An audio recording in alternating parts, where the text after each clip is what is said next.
Hello and welcome to Upfront. I am Kang Tae-ri.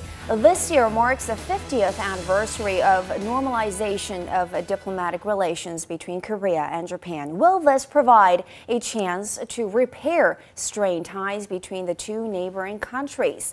On today's Upfront, we discuss the challenges facing Korea-Japan relations and ways to improve their bilateral ties. And before we move on to the upfront discussion, let's first take a look at this next report on the current status of the Seoul-Tokyo relations.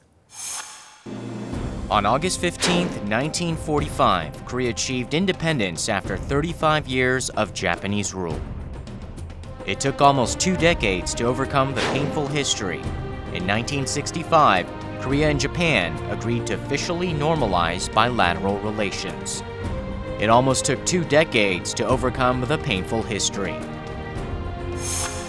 The two nations agreed to move on from hostile relations rooted in Japanese colonial rule, establishing new bilateral ties as mutual partners.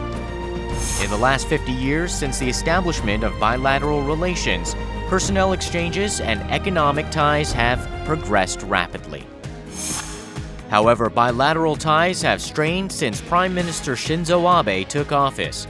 Abe exacerbated conflict between the two nations by visiting the Yasukuni War Shrine, claiming sovereignty over Dokdo, and editing out Japanese wartime sexual slavery from textbooks. President Park Geun-hye has taken a strong stance against this, saying that there will be no dialogue between the two countries unless Japan shows sincerity regarding these historical issues. 조기에 어떤 그 해결책이 나오지 않으면은 영구 미제로 빠질 수가 있다.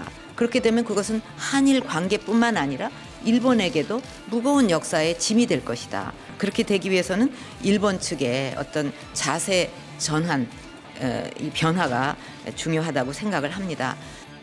President Park and Prime Minister Abe haven't had a single summit meeting since they both took office. And now upon us is the 50th anniversary of the establishment of diplomatic ties. Concerns are rising that strained political relations between Seoul and Tokyo may hinder exchanges between the two countries. On today's Upfront, we welcome lawmaker Lee Sang-il from the Saenuri Party, who is also a member of the Korea-Japan Parliamentarians Union, and Professor Hosaka Yuji, a naturalized Korean and strong critic of Japanese distortion of history and claims over Dokdo. These two experts share their views on the outlook for Korea-Japan relations. 오늘 이렇게 두 분 나와주셔서 정말 감사합니다. 일단 의원님께 먼저 질문을 드려볼까 하는데 1월 말에 일본 다녀오셨다고 들었어요. 그래서 뭐 매우 많은 정재계 인사들을 만나보고 오셨는데 그 중에 나카소네 전 총리의 이름이 좀 눈에 띄는데 대표적인 보수 정치인으로 알려져 있고 그가 보는 경색된 한일 관계 어떻던가요? 네, 나카소네 전 총리는 아마 2010년경에 보수의 유언이라는 책을 쓴 적이 있습니다.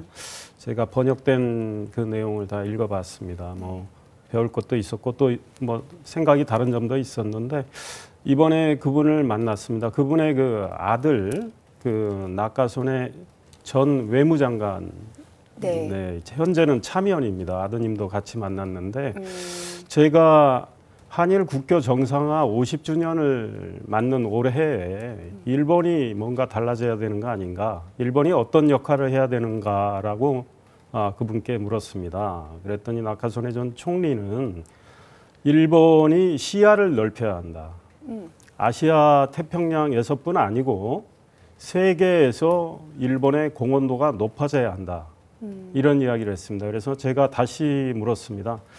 아베 정부가 하는 이 일에 대해서 어떻게 평가를 하느냐 이랬더니 나카소네 전 총리는 나름대로 열심히는 하고 있는 것 같지만 아베 정부가 하는 일과 역할이 세계적인 관점에서 볼 때는 아직 설득력이 부족하다 이런 이야기를 했습니다. 그래서 아마 그 말씀에 상당히 함축이 되어 있는 거 아닌가 이런 생각을 합니다. 지금 일본 정부 특히 아베 내각은 세계적인 관점에서 보면은 그 도덕성이랄까 존경심 이런 측면에서는 그 많은 문제를 노정하고 있기 때문에 나카소네 전 총리가 그런 말씀을 한 거로 저는 받아들였습니다. 그래서 바로 그런 부분들에 대해서 이제 오늘 앞으로 1시간 동안 얘기를 해보게 될 텐데 지금 이제 의원님께서도 일본 다녀오셨다고 했잖아요. 그래서 네. 이런 어떤 단절됐던 정치 분야에서의 교류가 어느 정도는 좀 에너지를 받는 것 같기도 하고 또 최근에 그 1월 말이었죠. 일본하고 한국의 지방 정부 수장들이 7년 만에 한 자리에 모였다. 그래서 많은 관심을 받은 적도 있는데 이렇게 뭐 정치적인 교류가 도움이 될 거라고 보시는지요? 아무래도 그 정치적인 교류라는 게 상당히 중요하다라고 할 수가 있죠. 왜냐하면 위쪽에서 한마디가 네. 상당히 그 영향을 미친다. 경제적인 부분에서도요. 그리고 그 문화 교류에 대해서도 사실 그 문화 교류만 그 뭐라 그럴까 분리시켜서 어떻게 할 수는 없습니다. 그렇기 때문에 정치적인 것이 가장 위에 있다라고 보는 시각은 별로 좋은 것은 아니지만 그래도 그 책임자들이 정치적인 권력을 갖고 있는 그러한 상황이 현실이기 때문에요. 네. 그러한 수장들이 또 한 자리에 모여가지고 또 경제 그리고 문화 교류에 대해서 협의하고 또 합의를 한다면 이거는 한일 관계가 아주 뭐라 그럴까 바른 속도로 다시 한번 그 관계 회복을 할 수가 있다. 그렇게 볼 수가 있는 거죠. 제가 속해 있는 한일의원연맹의 경우에 지난해 서울에서 그 한일의원연맹 총회가 있었습니다. 일본의 국회의원들도 많이 왔는데요. 네. 그때 뭐 서로 허심탄회하게 이야기를 했습니다. 저는 미래분과위원회에 있었는데 거기서도 양국의 미래에 대해서 많은 뭐 소위 진정성을 갖고 이야기를 했단 말이죠. 그러니까 뭐 일본 측하고 서로 부딪히는 지점도 있었지만 그래도 일본인의 생각을 정확히 좀 읽을 수가 있었고 그걸 알아야 또 해법이 도출된다고 생각하기 때문에 네. 그 올해는 양국 정치인들이 그래도 올해를 그냥 넘길 수는 없지 않겠느냐. 네. 50주년을 맞은 해기 때문에 올해는 뭔가 변화를 줘야 되지 않겠느냐라는 생각을 하고 있습니다. 그 마음가짐은 서로 같습니다. 물론 이제 어떻게 풀어나가느냐의 방법론이 이제 좀 어려운 거고 우리 입장에서는 일본 아베 내각의 이 입장이 좀 바뀌어야 된다라는 거죠. 그래서 이 과거사 문제에 대해서 아베 내각이 바른 인식을 가져야 된다라는 게 우리 입장이지만 네. 그런 우리의 입장을 분명히 전달함으로 인해서 일본에서도 한국을 보다 잘 이해할 수 있게 되는 거고요. 거기서 일본도 많은 고민을 하리라고 생각을 합니다.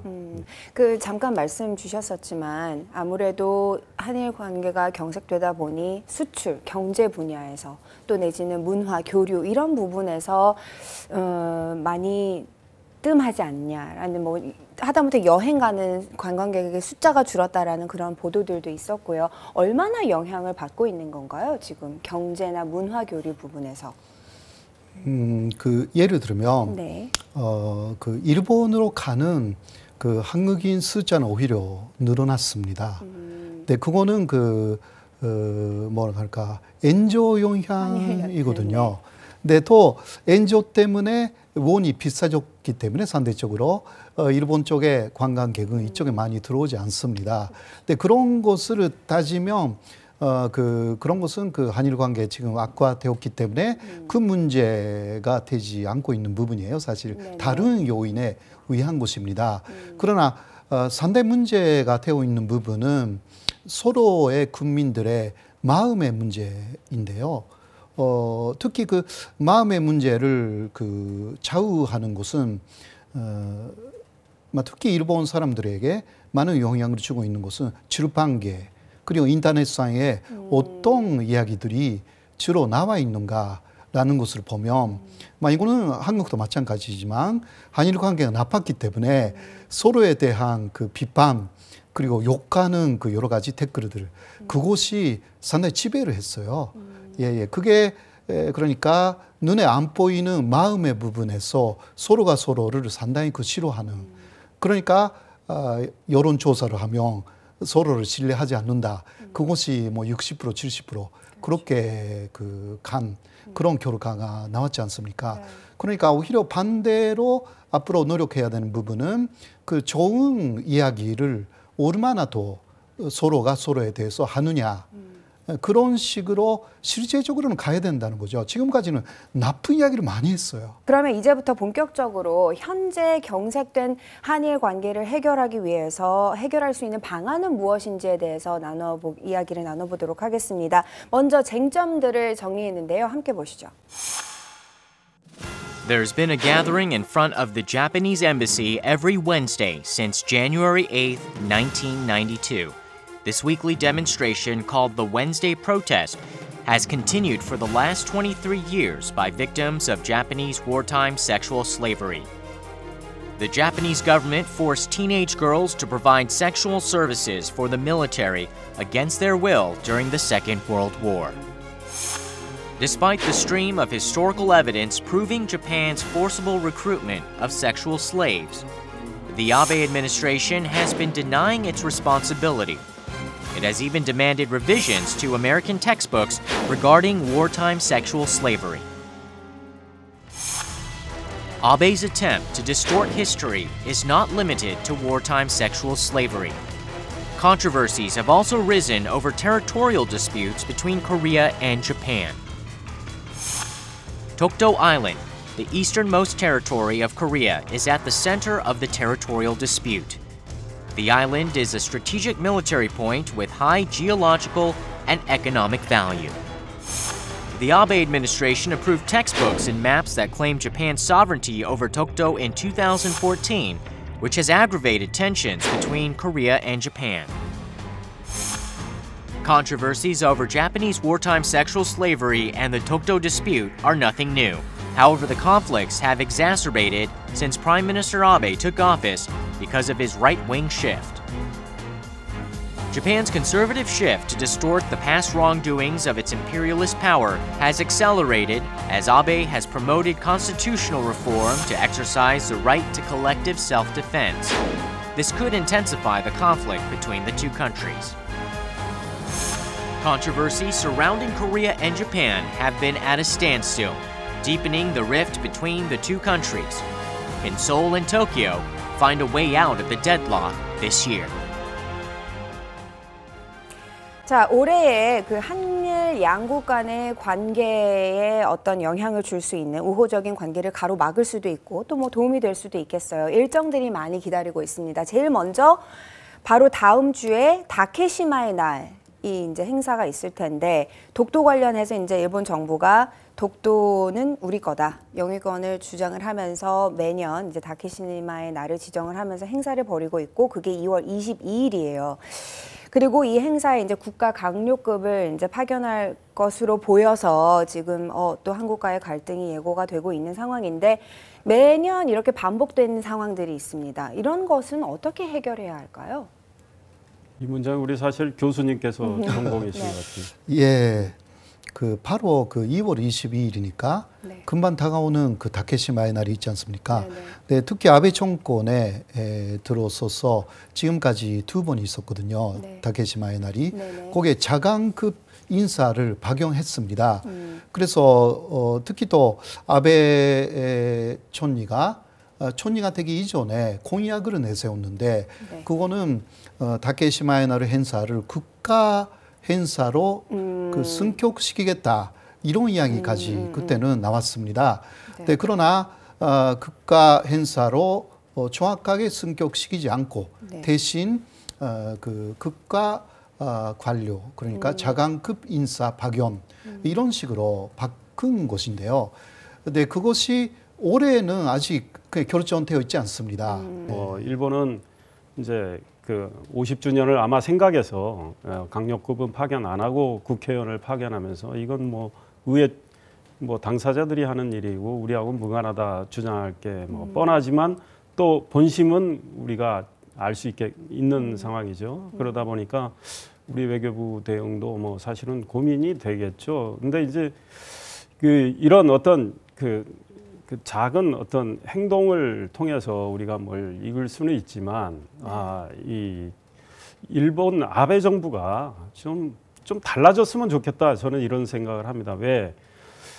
50주년을 맞는 해고 진정 아베 총리가 박근혜 대통령과 정상회담을 하고 싶다고 여러 차례 했고 그 한국의 입장은 분명히 알고 있는 상황이고 그렇다면 아베 정부가 좀 올해는 우리가 좀 달라진 모습을 보여주는 게 중요한 것 같아요.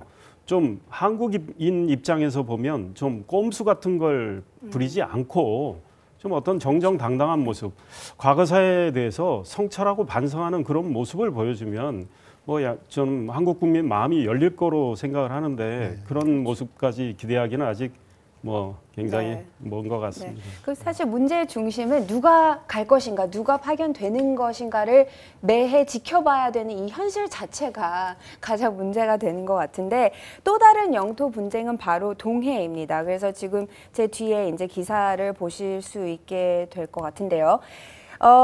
이제 동해를 일본해로 표기하는 것에 대한 그런 문제가 있고 그래서 뉴욕주에서 동해를 이제 표기하는 것에 대한 의무화 추진 이러면 또 이제 저희가 굉장히 보도가 많이 나오고 또 버지니아주에서도 동해병기법에 대한 것이 이제 7월에 발효가 되면서 이런 것들이 이제 또 이슈가 되고 있지 않습니까? 그래서 의원님께서는 이 이슈 관련해서 의견을 갖고 계시다고 들었는데 얘기 좀 해주시죠. 저는 작년 2월에 버지니아주 상원이 동해를 표기를 하는데 영어로 하는 거죠, 물론.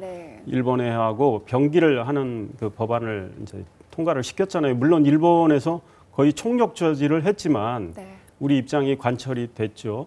저 그때 그 버지니아주 상원 의장께 영어로 편지를 보냈습니다. 이왕 병기해 주는 건 너무나 고마운 일인데 병기를 한다면 이스트 C라고 하지 말고 이스트 C 오브 코리아로 해달라.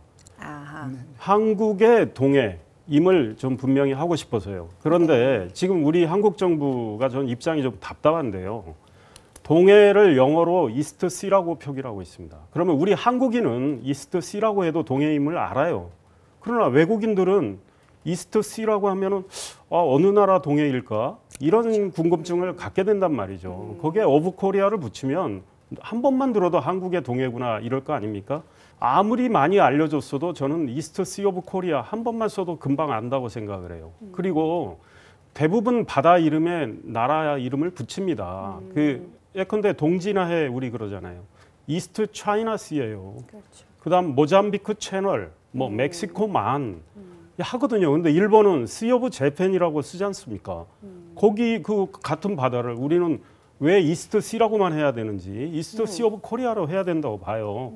그다음에 중국도 한자로는 동해라고 쓰는 곳이 동진아해예요. 그래서 중국에 대해서는 또 우리가 영어로 이스트 C라고 써달라는 소리도 못하고 있어요. 왜? 중국이 그 한자로 동해라고 쓰고 있고 이러기 때문에 그래서 저는 차제에 이스트 C 오브 코리아로 해야 된다는 생각을 하고 있고 또 우리 동북아 역사재단 너무나 답답한 거는요. 제가 이걸 고쳤습니다. 동해 병기, 영문 표기에 병기의 모범 사례로 홈페이지에 올려놓은 게 답답했어요. 월드아틀라스.com에 그 지도를 올려놨는데 그 지도가 어떻게 돼 있냐면 우리 동해를 Sea of Japan으로 쓰고 가로 열고 나서 이스트 C라고 해놨습니다. 그거를 올려놨어요, 홈피에. 그래서 제가 그거를 수정을 했습니다. 여러 번 따져가지고 이걸 병기를 한다면 당연히 이스트 C 또는 이스트 C 오브 코리아로 쓰고 가로 열고 C 오브 재팬이라고 써야 되는 거 아니냐. 그래서 그건 바뀌었습니다. 우리 정부가 우리 영해에 대해서 좀 더 확실한 이 자긍심을 가져야 된다. 저는 이런 생각을 합니다. 교수님 어떻게 생각하세요? 지금 그 의원님 하시는 이야기가 바로 제 이야기가 똑같습니다. 좀 깜짝 놀랐는데 제가 그러니까 그 이스트 C라는 곳은 지금 말씀 벌써 하셨는데 중국에도 있다. 그러니까 그리고 이스트 C라는 게 또 그 동해가 아닙니까? 동해 지방 일본에서도 있습니다. 그거는 대표연적인 거죠. 그러니까 일본 사람들도 동해라고 하면 이게 대표한 쪽을 생각하는데 그 아무래도 병기한다고 해도 동해 이스트시가 또 서쪽에 생기면 이게 완전히 혼란스럽게 되는 것입니다. 그러니까 상식적인 그 입장에서도 일본은 그것을 반대하는 거죠. 그러나 그것을 일단 이스트시도 살리고 또 뭐라 할까 한국 입장을 살릴 수 있는 하나의 방법은 이스트시 오브 코리아다. 이렇게 저는 수업에서 학생들에게 계속 이야기를 하고 있는 것입니다. 근데 지금 깜짝 놀란 것은 그대로 말씀하셨기 때문에. 네. 그리고 19세기 일본 내에서 만든 일본 지도에 바로 그냥 조성해라고 나옵니다. 네. 예, 그리고 일본해하고 조성해를 일본 사람들이 그 19세기에 만든 지도에 굉장히 많이 그것을 썼어요. 예, 그런 것은 일본에서 뭐 인정한 것이라고 해서 그러니까 조성해 네. 바로 그것은 뭐 시 오브 코리아가 되는 거죠. 네. 그러니까 이스트 시 오브 코리아, 조선 동해 네.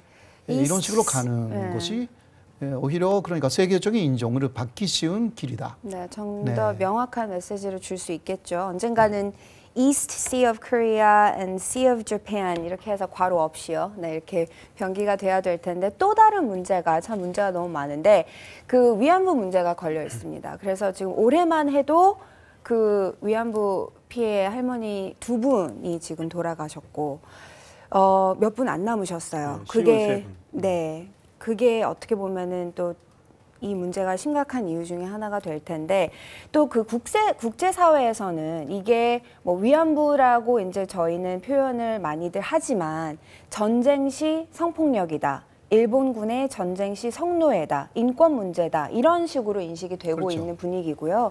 이쯤 되면 일본도 협조를 해줘야 되는 건 아닙니까? 이 문제와 관련해서 참 저는 일본의 입장이 답답하다고 봅니다. 이 문제 때문에 일본의 미래가 발목 잡혀 있다고 저는 생각을 해요. 지금 일본은 항상 독일하고 비교가 되고 있어요. 과거사 문제 때문에. 그 독일은 이렇게까지 과거사 반성을 철저히 하고 있는데 일본은 왜 왜곡을 하느냐? 이게 국제사회의 인식 아닙니까? 그래서 일본의 도덕성에 문제가 생기고 일본이 국제사회에 존경을 못 받게 되고 이런 양상이란 말이죠. 그다음에 미국의 뭐 뉴욕타임스, 워싱턴 포스트 유력 언론들이 늘 일본의 이런 태도를 비판하고 있어요. 그래서 일본 스스로 위상을 깎아내리고 있는 겁니다. 그러니 이런 일본의 태도가 국제사회에서 일본의 발언권을 떨어뜨리는 요인이 된다 저는 생각을 해요. 이 위안부 문제를 비롯한 과거사 문제를 일본이 정정당당하게 정리를 하고 간다면 일본의 국격과 일본의 위상은 높아지리라고 생각을 해요. 그러면 일본의 미래를 위해서도 일본이 앞으로 더 발언권을 행사하고 더 영향력을 행사할 수 있을 텐데 왜 이걸 못 털고 가는가? 일본 내에서 특히 뭐 위안부 문제만 이야기를 해도요. 일본 정부에 반대하는 그런 분들이 꽤 있는 것입니다. 네. 먼저 민주당 자체도 그런 입장이고요. 근데 그런 분들은 역시 뭐 지금 뭐 위원님 하신 이야기와 같은 이야기를 합니다. 네. 오히려 지금 뭐 아베 정권이 우파 정권이기 때문에요. 그런 위안부 문제라든가 그런 것을 부정하는 것 자체를 국익에 맞다고 생각하는 거죠. 우경화. 네. 일본의 우경화에 대해서 말씀을 해주셨는데 아베 총리가 이제 재선에 성공을 하면서 우경화의 흐름이 더 뚜렷해지는 것 아니냐라는 그런 우려도 있었고요. 앞으로 일본의 우경화는 어떤 방향으로, 어떤 흐름으로 갈 것이라고 보시는지. 네, 뭐 아주 쉽게 말해서요. 네. 그러니까 지난해에 중의원 해산하고 네. 선거를 해서 압승했지 않습니까? 네네. 자민당이 그 목표는 개헌에 있는 것입니다. 개헌이라는 것은 헌법을 개정하는 것이 그 다음의 목표입니다. 네, 거기에는 국회의원의 3분의 2 이상이 헌법 개정에 찬성해야 됩니다. 근데 저번에 선거에서 확실하게 3분의 2는 확보를 했어요. 네. 층위원회에서요. 근데 일단 이겼기 때문에 네. 신임을 받은 것이 아닙니까? 근데 그 다음은 일본 군대를 부활시키는 그것이 그 아베 정권의 최종 목표입니다. 제가 교수님께 궁금한 점이 하나 있습니다. 네. 이 아베의 의도는 뭐 일본에서도 다 안다고 생각을 저는 하는데 네. 일본의 국민들이 그러나 아까 말씀하셨듯이 뭐 민주당 등 야당에서 일본의 미래를 위해서는 이 과거사에 대한 철저한 반성을 하고 과거사를 시체말로 털고 가서 네. 국제적으로 좀 존경받는 나라가 되고 그래서 위상을 높이는 게 일본 미래를 위해서 좋다라고 생각하는 분들이 분명히 있는데 네. 왜 아베의 그런 의도를 알면서도 일본의 국민들은 그렇게 압도적인 지지로 중의원에서 뭐 지난해 12월 선거에서 자민당이 3분의 2 이상, 네. 물론 네. 저 연립정권에서 합쳐서 3분의 2죠. 네. 3분의 2 이상을 얻게 이렇게 국민들이 하는지, 그러니까 야당이 대안 세력으로서 견제 세력으로서 지금 제 역할을 못 하고 있는 상황인데 왜 일본이 이렇게 됐는지에 대해서 좀 더 예. 말씀을 해주시면 좋겠습니다. 그래서 간단하게 말하면 역시 그 3년판 있었던 그 민주당 정권의 실패라고 할 수가 있습니다. 태안 세력이 없기 때문에 일본 국민들은 아베 정권도 지지하지 않지만, 그러니까 지금 아베 정권 지지하지 않는다 47%이거든요. 네. 근데 지지한다가 42%. 그러니까 지지하지 않는다라는 사람들은 또 득표자에 안 갔습니다. 네. 그런 상황에서 그 결과적으로 압승한 것이지만 문제는 대안 세력이 너무 약하다라는 이런 거라고 말씀드릴 수가 있습니다. 그래서 이렇게 일본 내에서 뭐 대안이 없어서 어찌됐든 우경화가 돼가고 있고 네. 그런 방향이 좀 더 뚜렷해지고 있는 가운데 아까 지금 방금 말씀해 주셨던 그 개헌 움직임과 그다음에 집단 자유권 행사에 관련해서 그리고 최근에 어떻게 보면은 이런 움직임에 더 모멘텀을 실어줄 수 있었던 것이 그 IS에 의해서 일본인 인질 살해 사건이 있었고 이것을 계기로 어떻게 보면 이제 자위대의 군사 행동까지 오케이를 줄 수 있는 그런 계획을 보이고 있는데 이런 이 집단 자위권 행사가 한일 관계에는 그러면 어떤 영향을 미칠지에 대해서 좀 말씀을 주시면은. 글쎄, 지금 뭐 일본이 특히 미국의 지지를 받고 추진하고 있죠. 집단적 그렇죠. 자위권 행사를 뭐 물론 뭐 유엔이 보장하는 뭐 권리이지만 우리 정부 입장에서는 평화헌법의 정신을 깨지 않느냐라는 큰 걱정을 하고 있는 거죠. 네. 그래서 우리의 메시지를 분명히 뭐 몇 차례 보낸 거로 알고 있습니다. 이 한반도와 관련해서는 뭐 우리의 동의 없이 움직이는 건 우리가 그렇죠. 용납할 수 없다라는 입장인데요.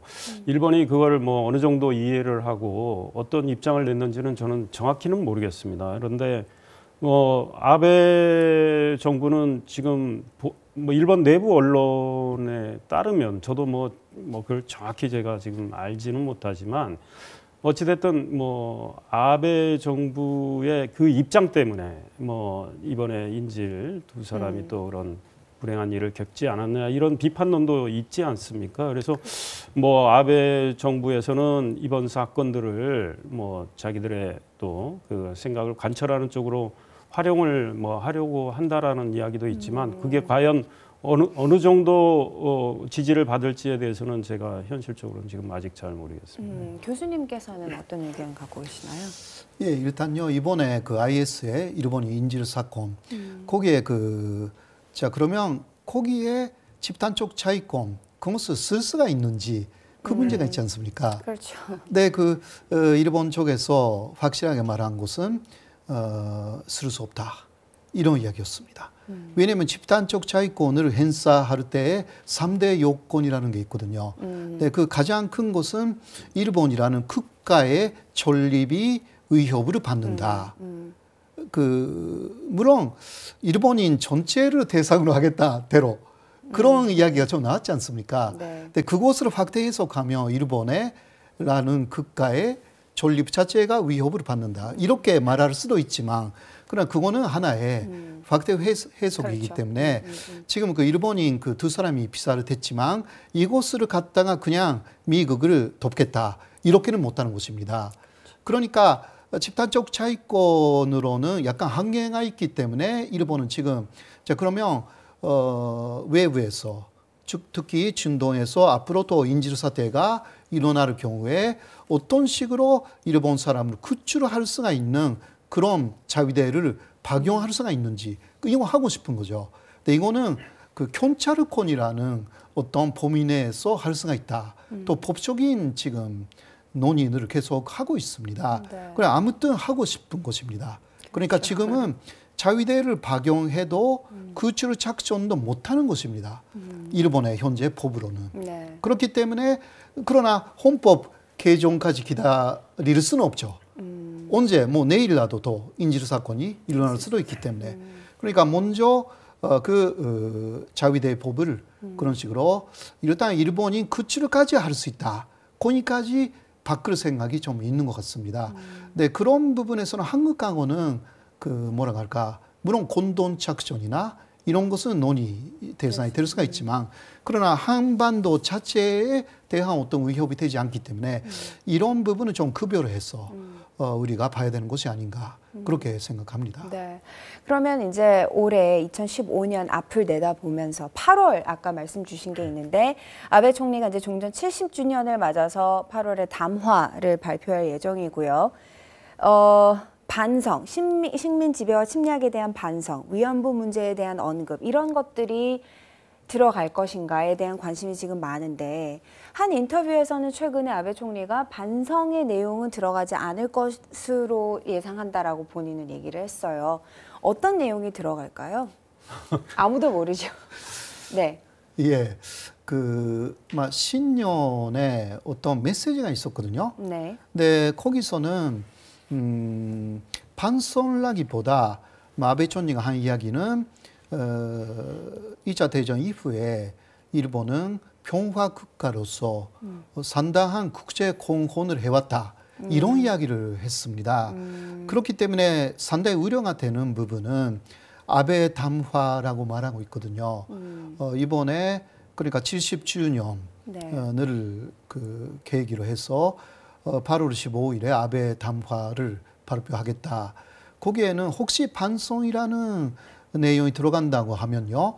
그거는 침략을 했으니까 반성한다라기보다 일본이 그때도 국제 공헌을 하려고 그리고 아시아를 백인 지배로부터 해방하기 위해서 이게 그쪽의 우익의 논리거든요.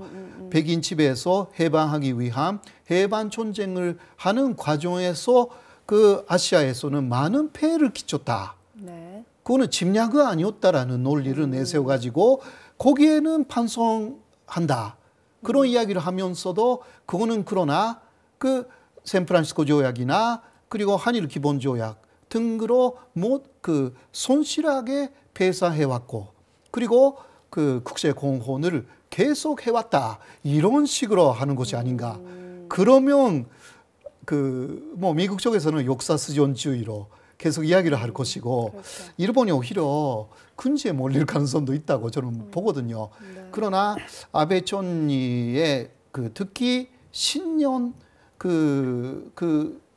메시지를 보면 그 가능성 어떻게 될지는 미지수이지만 그렇게 갈 가능성 물론 뭐라 할까 간도의 네. 차이는 있다 하더라도 상당히 비슷한 이야기로 갈 것이 아닌가 우려하고 있어요. 그러니까 미 의회 조사국에서는 미일 관계 보고서도 그렇습니다. 아베 총리의 이 역사 인식이 미국의 이익에도 저해가 되고 있다. 아베 총리의 인식 때문에 이 동북아시아의 이 영내의 불안이 생기고 있다. 이거는 사실은 미국의 국익과 직결되기 때문에 그래서 아베 총리의 8월 담화 내용을 주시할 수밖에 없다. 이제 이런 입장을 낸 적이 있고요. 최근에 제가 일본 갔을 때 일본 언론들 아사히 마이니치, 도쿄 신문 다 그런 지적을 한 걸로 알고 있습니다. 반성 없는 미래에 없다. 그러니까 이 아베 총리가 과거사 문제에 대해서 제대로 된 반성과 성찰이 나보고 그걸 바탕으로 일본의 미래를 이야기해야 되는 게 옳다, 온당하다 이런 이야기를 했습니다. 그래서 저는 아베 정부도 뭐 고민을 할 거라고 봐요. 왜냐? 그렇죠. 현명한 분들이 많이 계시다면 한일 관계를 오래 그냥 지금 이대로 놔두고 그대로 넘긴다. 과연 일본을 위해서 그게 바람직한 건지, 또 국제사회에서 일본의 어떤 역할이나 이런 차원에서도 그게 바람직한 건지, 일본 아베 정부에 계신 분들도 많은 고민을 할 거고, 뭐 좀 지혜로운 해법을 내줬으면 좋겠다. 저는 이런 기대를 걸고 있습니다. 그렇게 가야 뭐 서로 어떤 대목에서는 양국이 진짜 긴밀하게 협력할 대목들이 굉장히 많은데, 지금 과거사 문제 때문에 다 거기서 발목 잡힌 이 형국을 타개하지 않고 간다. 그러면 일본을 위해서도 손해라고 생각합니다. 물론 아베의 역사 수종주의적인 그런 입장 굉장히 우려스럽습니다. 그리고 또 그 방향으로 쭉 가고 있는 게 우려스럽기 때문에 저도 우리 교수님 말씀대로 과연 현실적으로는 이쪽의 가능성이 크다고 생각을 하지만 또 양국의 미래를 생각한다면 아베 정부에 또 있는 분들이 고민을 한다면 이런 방향으로 선회를 좀 해서 좀 관계를 풀어가는 그런 해법을 도출하는 게 맞다 이런 생각입니다. 그렇죠. 그렇다면 이쯤에서 한일 관계 개선 문제에 대해서 시민들은 어떻게 생각하는지 거리로 나가서 들어봤습니다. 함께 보시죠. Upfront went out to the streets to ask members of the public about their thoughts on Japan amid the strained bilateral relations and the possibility of a Korea-Japan summit. The Korea-Japan summit should take place. Japan might change their mind and apologize when the two countries get the opportunity to have a sincere dialogue. I don't hate Japanese people, but I don't like the Japanese government. Past wrongdoings by ancestors should be compensated by their descendants, but the Japanese government is still denying the atrocities they committed. I think it's natural for Koreans to harbor hostility towards Japan, as we were forcibly recruited as laborers and sexual slaves during the colonial era. Korea can forgive and embrace Japan when they give us a sincere apology, but Japan's consistent stance, including the distortion of history, has aggravated our bilateral relations. About 69.5% of respondents in this poll said that they had no favorable sentiment towards Japan, and the biggest reason was Japan's move towards conservatism. This shows that Korean people are now taking the Abe administration's recent right-wing shift more seriously than historical conflicts, including the Tokto dispute and Japanese wartime sexual slavery. This is because conservatism may lead to Japan's rearmament and the revival of Japanese militarism. 50% of the Korean public agrees with the Korean government's refusal to hold summit talks without Japan's sincere apology for wartime sexual slavery. Then what is the stance of the Japanese public on the impact of the Abe administration's revision of history textbooks or denial of Japanese wartime sexual slavery on the bilateral relations with Korea? In a survey of Japanese college students, more than half said that the diplomatic policy of the Abe administration should be changed in order to improve relations with Korea. Considering public opinion in both Korea and Japan, change within the Japanese government will be the key to improving Korea-Japan relations. However, the possibility of that is low. On a survey done by the Center for Strategic and International Studies in the United States, more than half of the experts on the Northeast Asian region have a negative outlook for Korea-Japan relations in 2015. Meanwhile, a Korea-China-Japan foreign ministers meeting is planned, and the leaders of the three nations will visit the U.S. on official invitation from U.S. President Barack Obama. All eyes are now on the possibility that these events might lead to bilateral summit talks between Korea and Japan. 이렇게 경색된 한일 관계를 개선하기 위해서는 아무래도 한일 정상회담 한번 하면 뭔가 많은 것들이 모멘텀이 실리지 않을까라는 얘기도 있고, 또 모멘텀이 많이 실려서 많은 진전이 있어야 정상회담을 할 수 있다라는 입장도 있을 것이고요. 일단 박 대통령과 아베 총리 3년째 만나지 못하고 있습니다. 적어도 양자회담으로서는요. 양국의 여전한 입장 차이 어떻게 보시나요? 계속 강조하는 이야기지만 아베 총리와 아베 정부의 어떤 인식의 전환이 좀 필요하지 않을까. 제가 일본에 갔을 때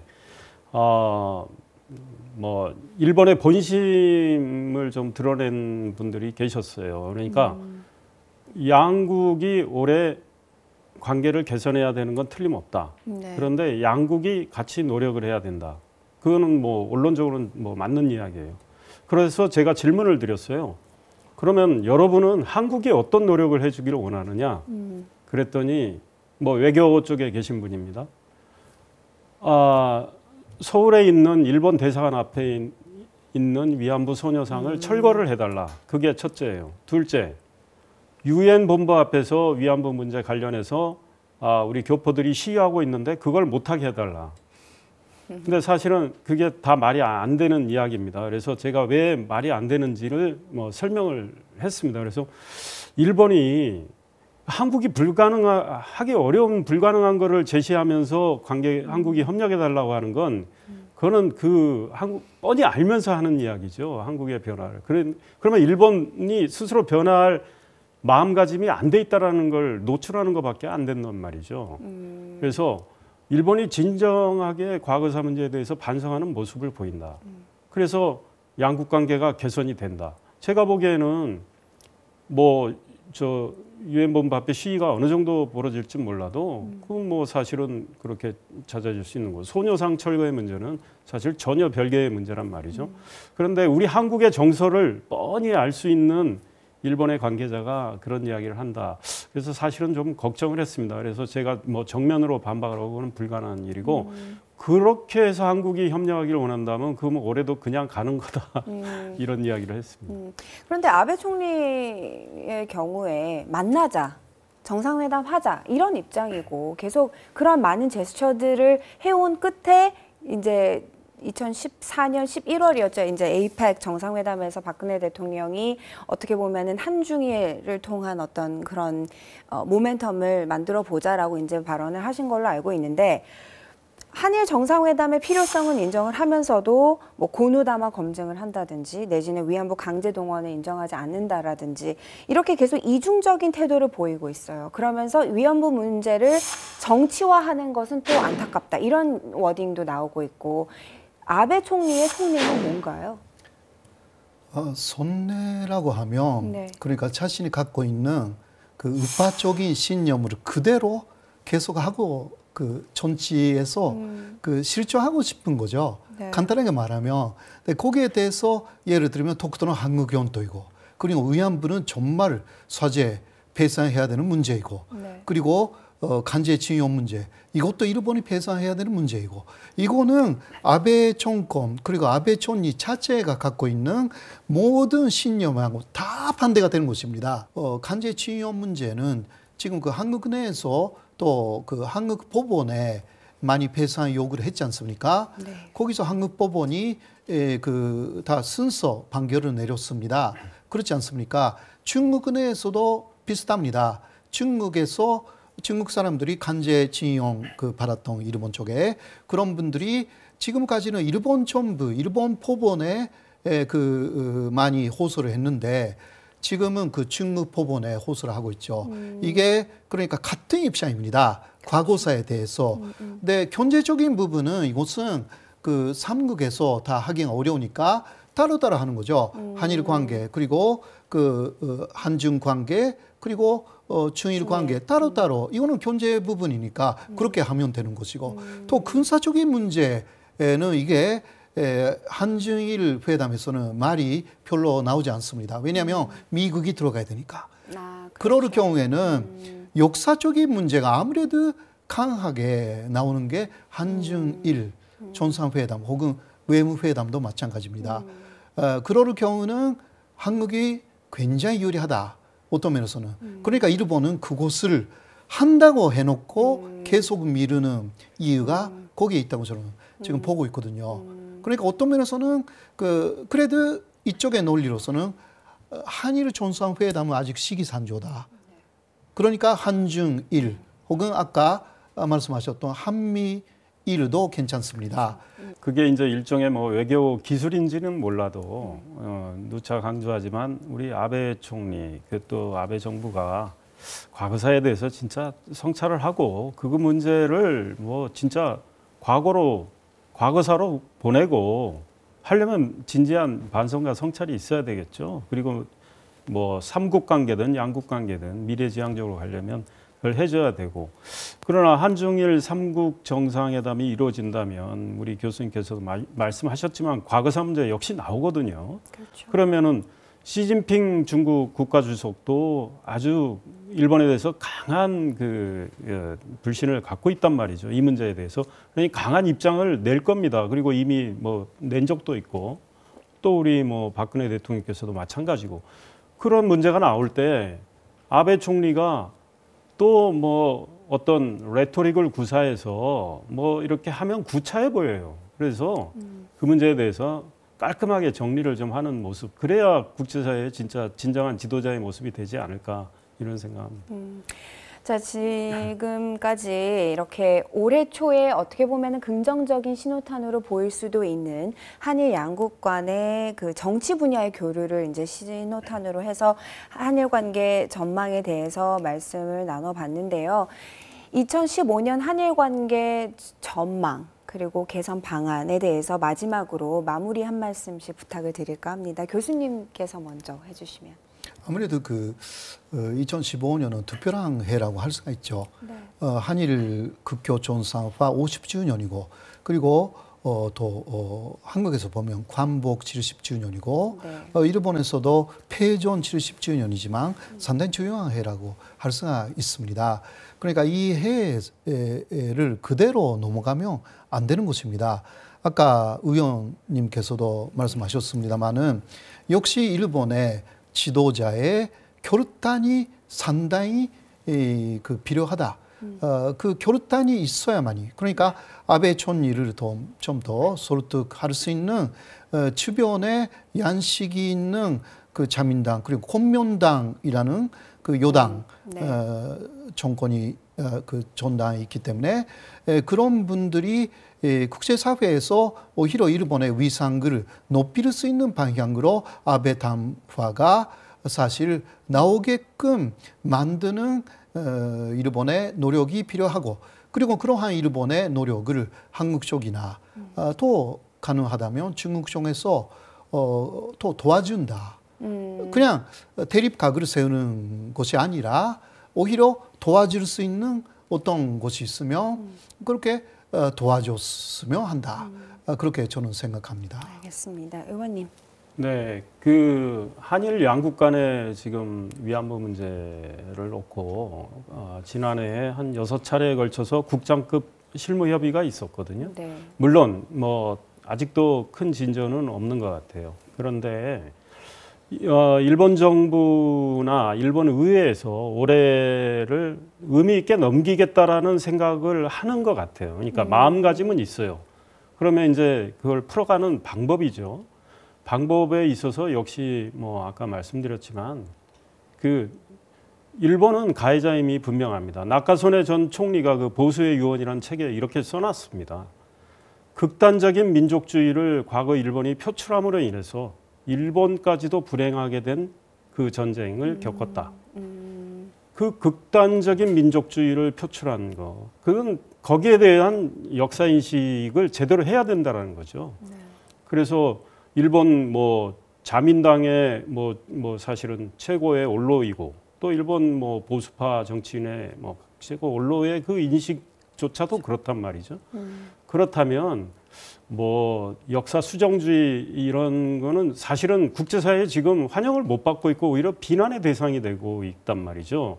그러면 일본의 위상이, 일본의 미래가 과연 일본의 위상이 올라가고 일본의 미래가 밝아질까에 대한 진짜 진지한 성찰이 필요하다고 봐요. 바로 바른 성찰, 바른 인식을 보여주면 한일 관계는 급속히 진전될 수가 있는 거예요. 그 다음에 일본은 진짜 급속히 존경받을 수가 있다고 생각합니다.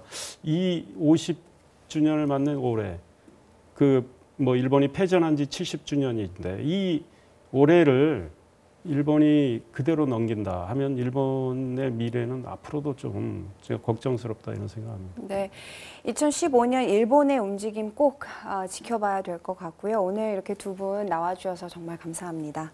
네, 감사합니다. And thank you, our viewers, as always, for watching. Join us again next time. And until then, do stay with us, our Upfront Online. Bye-bye.